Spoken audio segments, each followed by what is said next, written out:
The hottest thing right now is AI. Everybody's talking about what is AI going to do. Everybody's talking about the economic singularity, and we only have about 6 years to get rich before this economic singularity. Everybody's talking about where to invest, what businesses to start. Nobody's talking about how should we even be thinking about the assets that we should be investing into because of the changing market dynamics that are induced by disruptive technology. In this video, my goal isn't to just give you specific assets to invest into. While I will do that, the actual goal of this video is to get you to think differently about how this technology is actually being introduced and how it will start to disrupt things and how you can use that information to actually guide your investment decisions, or if you're an entrepreneur, guide where you're going to find your next opportunity vehicle. The truth really is, whether you're broke or a millionaire, there's not much difference between those two people. It's all about where you're allocating your attention. The millionaire is very good at directly allocating his attention to the things he knows he gets returns on, while the other person decides not to do these things. It's just a decision. This being said, let's actually learn how we can think about this technology, have a good frame to make the best decisions. I wish I didn't have to say this, but obviously this isn't real financial advice. I don't know what I'm talking about. I don't think anybody really knows what they're talking about. We're just making educated guesses. So don't just copy anybody you hear online. Do your own research, make your own decisions. This is what I'm doing. Don't copy what I'm doing. This being said, what is AI really? Well, it's a new way of doing work. Humans are going to a place where work is going to be fundamentally different, and we're never going back. What does this mean? Well, all of these specialized skills over time will become completely saturated by this technology. I don't think we're going to get the hypothetical AGI, like the philosophical AGI, where people are thinking it's going to get to these higher dimensional realms of thinking, even surpassing humans. I actually think that is more so a religious type of thing than anything that is empirical in science. I don't think we're going to build that anytime soon, maybe in 100 years. What we will have is an extremely powerful general purpose tool that will have seemingly super intelligent capabilities when you, as the user, apply it to any specific task. To me, that is AGI. Some people just have some crazy definitions, in my opinion. So what does this mean? Well, any specialized skill that school usually prepares somebody for today will be replaced. Being a high-dimensional thinker, a polymath, and a generalist will be what everybody will become in the future. We're going to more so be like capital allocators, and intelligence is a new form of capital. And it's not that we're going to be allocating capital in kind of like the traditional sense of the stock market or private investing and those sorts of things. It's more so going to be allocating intelligence, allocating energy, allocating like natural resources to get more natural resources and to get more real estate. That's more so how things are going to look, in my opinion. However, there are many nuances throughout everything I just said, so let's actually dive into the details. If you look at the world's best investors, 90% of their success comes down to the frame that they have, their world model, and how they view things through the frame that they intentionally design. This is why I approach things in this video the way I'm approaching them.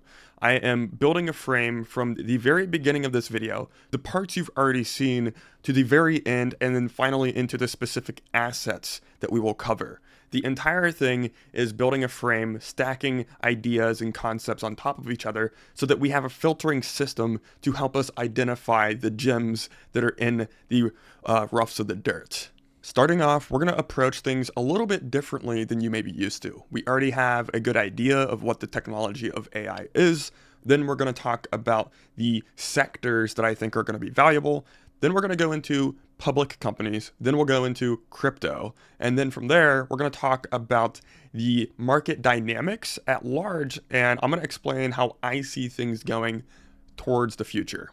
Starting off with the sectors, we're actually going to be viewing this a little bit differently than traditional. Some people look at retail, technology, and then like crypto and like categorize those things separately.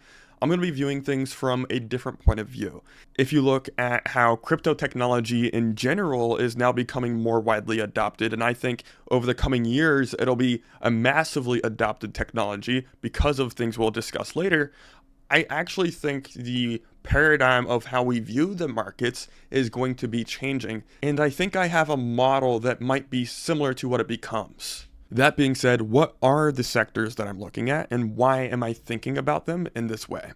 Well, the sectors that I am looking at are the first principles of civilization itself.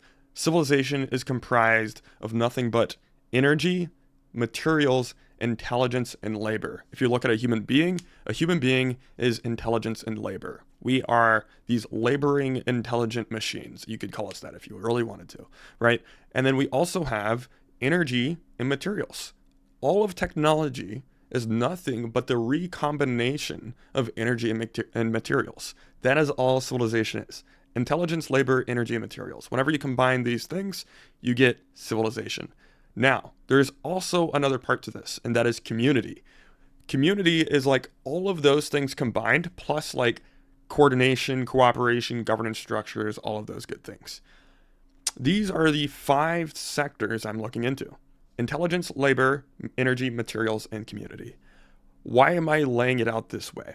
Well, if you look at this technology of AI, it is going to be replacing any specific task, meaning service-based businesses will not be needed. Why? Because we'll have an AI to do that for us at an individual level. Why would I ever need a web designer if I have AI as an assistant? Why would I ever need a marketing agency if I have AI as an assistant? Why would I need an automation agency if I have sufficiently powerful AI as an assistant? And eventually, we'll start to get into the realm of humanoid robotics. And at that point, the only service-based businesses left are mass automation services for B2B companies or something of that nature. So service-based businesses in general seem like they're going to be dying in a not too distant future, meaning the things that seem like they're going to be the most valuable, if you want to talk about an internet company, are community platforms. Whether you have Facebook or Instagram or Twitter or whatever, or YouTube, these community platforms are going to be the last form of valuable online services. Like all of software is also going to be one of those things where you just don't really need to buy any particular software outside of it being a network effect platform. Uber, Airbnb, I mean, obviously Uber is probably going to be replaced by Tesla, but Airbnb, the only reason people use Airbnb isn't for the software. It's for the network effect. It's for people on the platform that have houses that they want to rent out. It's a network effect platform. Whenever we have these agents on our sides, we don't need to buy any B2B software. We don't need to buy any consumer software. We just go to the agent and explain what we want, and it prints out the software that we need for that specific task. Maybe if you have an extremely complicated, complex platform that is extremely complex, then, yeah, software as a service will be a thing in those rare cases. But there's only a few of those types of companies, right?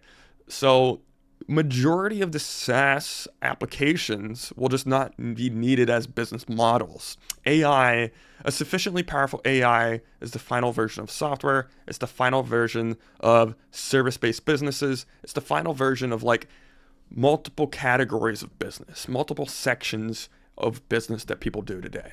Those things I just don't see being needed. Things like manufacturing, deep tech, community, things within the 5 pillars that I mentioned, the first principles of civilization, those are the sectors that I see staying valuable no matter what happens. And then in the future, I imagine we'll have emerging sectors that sprout out of that. I think entertainment obviously will also continue to be one.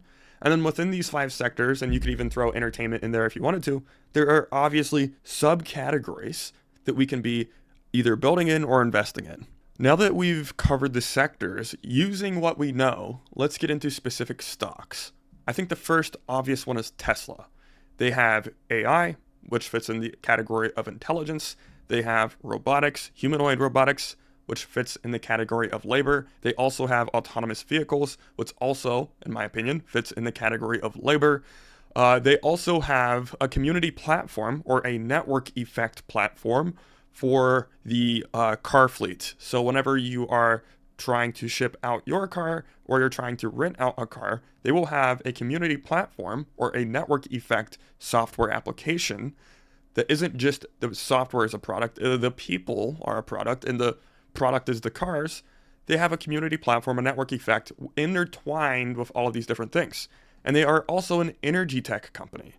Not many people remember that. So they're an energy tech company with intelligence, labor, and community.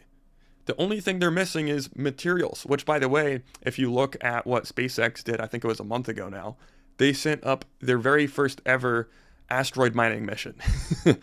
I don't know if it's going to be successful or not. Maybe not. It's a first one. But the fact that we're even approaching those timelines is pretty insane. So this is the obvious no-brainer if you're talking about the stock market. From there, I would go into Palantir, potentially. NVIDIA. I think NVIDIA is also a no-brainer. Some people are saying, oh, NVIDIA's like going to be topping out at some point. Completely disagree. They have all of the leverage. Like, they have the future of money, and they pretty much manufacture the future of money, which is compute, right? They have the leverage for partnerships like no one else. And they also have the leverage to test things like no one else. They have so much leverage in the marketplace, and so many people are underestimating it, okay? Next is Meta. So why Meta? Well, for one, the metaverse. Two, the Orion glasses, the next platform for computing, or the next user device for computing. Also, they have intelligence, and they have the best community, or the biggest and most known community platform on Earth. So it's a pretty solid concoction. And I would honestly rank community as one of the most valuable assets out of all of these assets. Out of all of these sectors, I think community is probably the most valuable sector. Why? Because if you own people's attention, you own the fabric of reality itself. Like, it's raw power. It's not even just money. It's raw power. It's actually absurd that people have, like, these companies that they own and their community platforms. It's actually just, it's absurd, to be genuinely honest. Next is Cloudflare. Obviously, that is security. It's security for intelligence, for community and stuff like that. I would put it into the section of community. Community is people. It's security for the people, right? So Cloudflare is an interesting one because they're creating things for blocking AI or keeping AI from like hacking things, right? They're going to have their own potentially fleet of defensive AIs. I don't know what it's going to look like. Complete random arbitrary guess. Next is TSMC. Why? Because they're manufacturing the substrate of intelligence. So that one's a pretty obvious one as well. And they're in the game of manufacturing, which is the game of labor also. So this kind of covers what I'm looking at in the stock market and how I'm actually approaching them. Like, there's a structured way of approaching these things, and that is the only way you should be buying anything.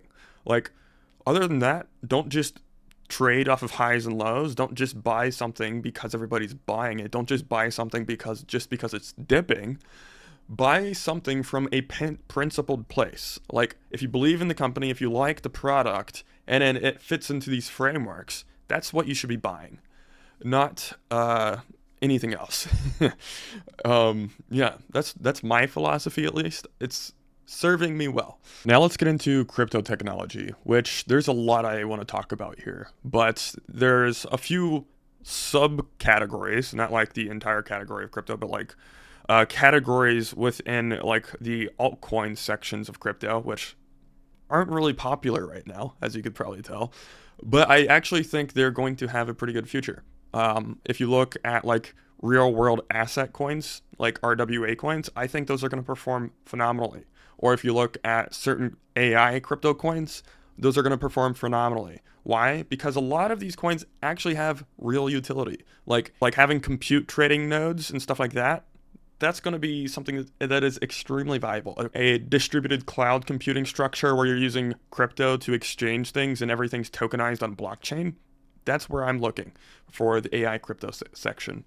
Other than that, like anything in real world assets that is pertaining to the 5 pillars of civilization that we have mentioned a few different times.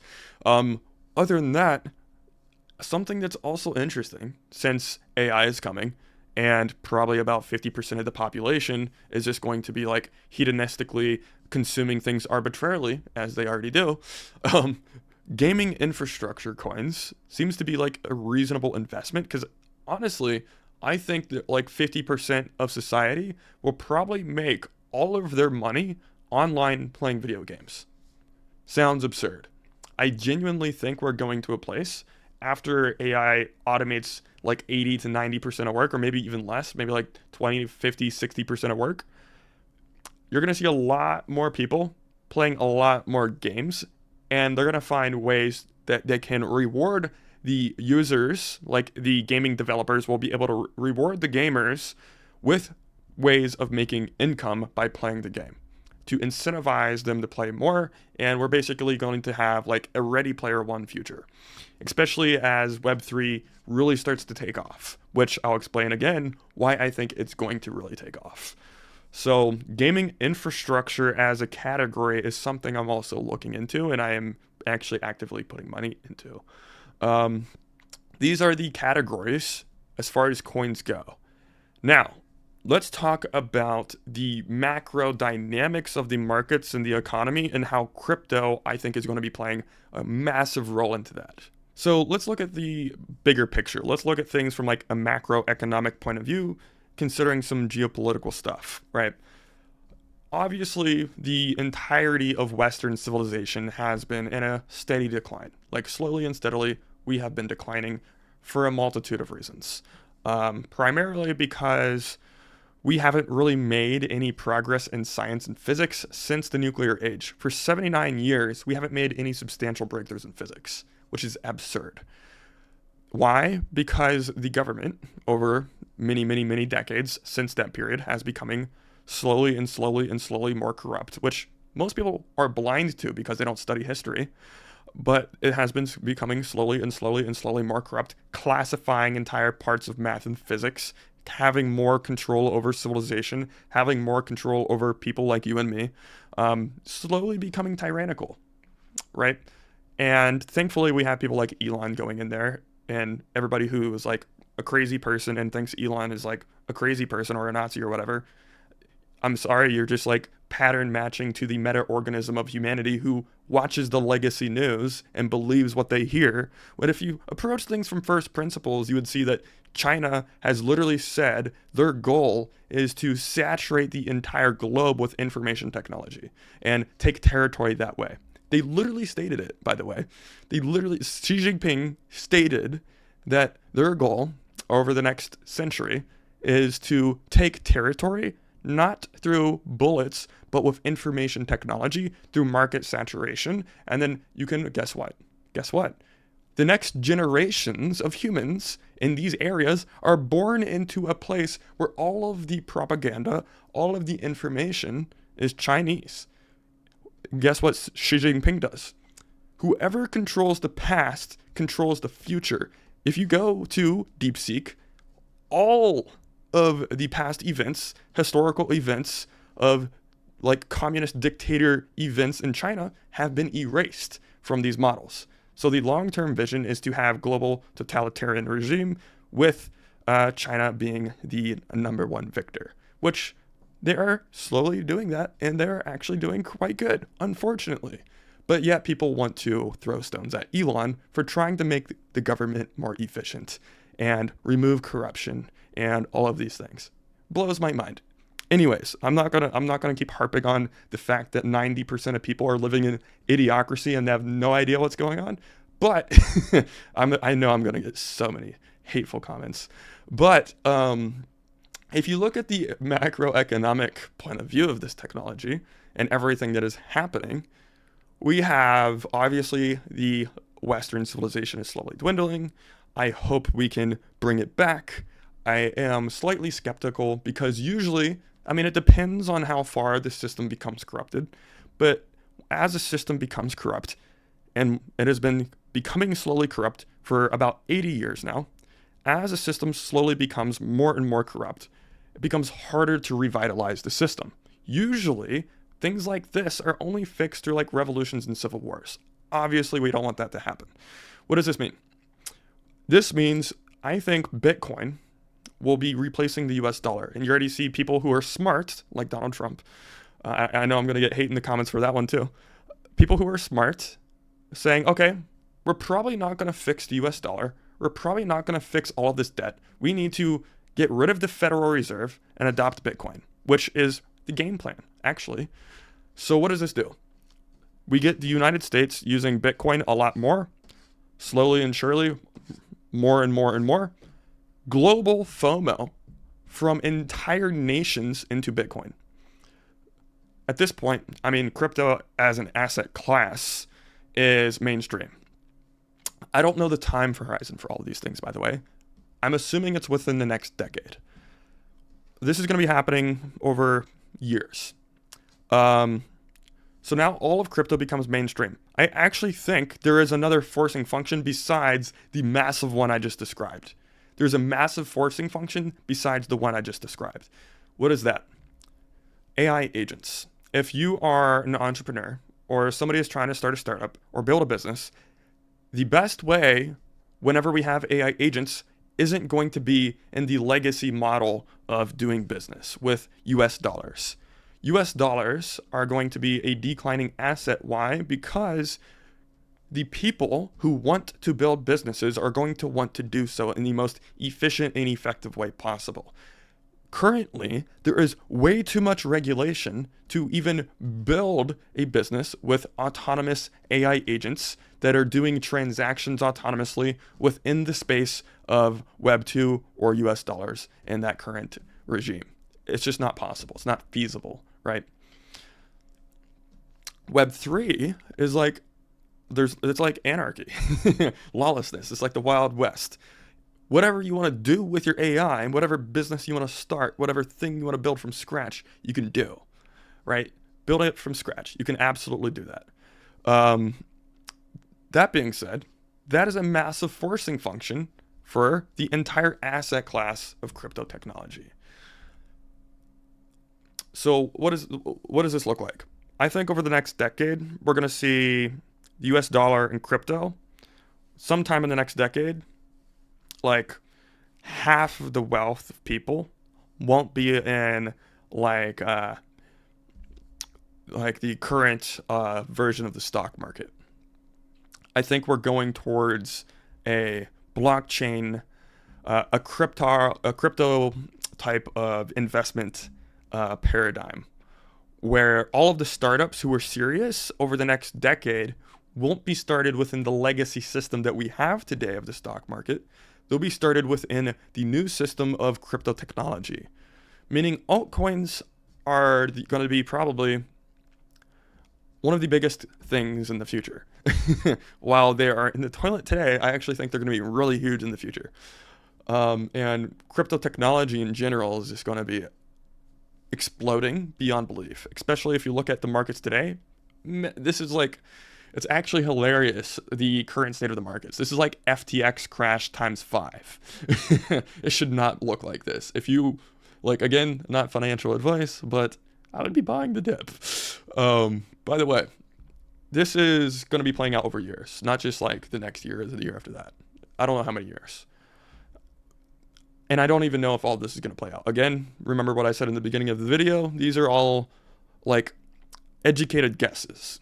These are assumptions that I'm making given the priors of the situation. But it seems to me, unless we want to be like overtaken by China, Bitcoin causes the ability to have a decentralized state. It's like Bitcoin is the currency of a brand new state that hasn't existed before. And even if like the US dollar goes down, Bitcoin will give us this networked state across like 2 to 3, maybe 4, 2 to 3, maybe 4/5 of the globe. And then China has a lot harder time trying to overtake that because they want everybody to use their unit of exchange whenever other technologies within the crypto space can be used as units of exchange. I think we're going to a paradigm of what I call coin capitalism, where we don't just have people competing with companies, we also have entire currencies competing, and every single currency has its own community with its own robotics, with its own AI, with its own energy technology. Like, people are going to be building civilizations from scratch and scaling their civilizations. That's the new form of business in the future. The new form of business is building a small civilization, making a governance framework, and then having your own unique angle on what you want things to look like in your little civilization that you're building. And the free markets will have like coin capitalism for that. And the governance structures will be kind of aligning all in a similar way. And that's how I see things going. It's like a new dimension for capitalism. And we're getting a lot of new dimensions for capitalism, as you can tell. We are now getting intelligence as capital. Now we're getting coin capitalism. We're getting a lot of different dynamics emerging in the market space. So this is what I'm seeing. This is what I'm analyzing. If you have any questions, I have a community linked in the description below. It's only $7 per month. You can join the community, and we have talks about topics such as AI, crypto technology, being an entrepreneur, being an investor, and how to adapt with the changes of technology, because we are on a pretty steep exponential, as you could probably tell, and the entire paradigm, as I've mentioned a few times, is going to be changing. So those who understand the new paradigm that we are entering the best will be the best positioned and will have first mover advantage, giving us massive leverage. So if that's something you would be interested in, link in the description below. That being said, I hope this video was valuable. I hope you actually enjoyed it and it was somewhat entertaining. Feel free to subscribe if you have anything you want me to touch on. Leave a link or leave a comment in the comment section below.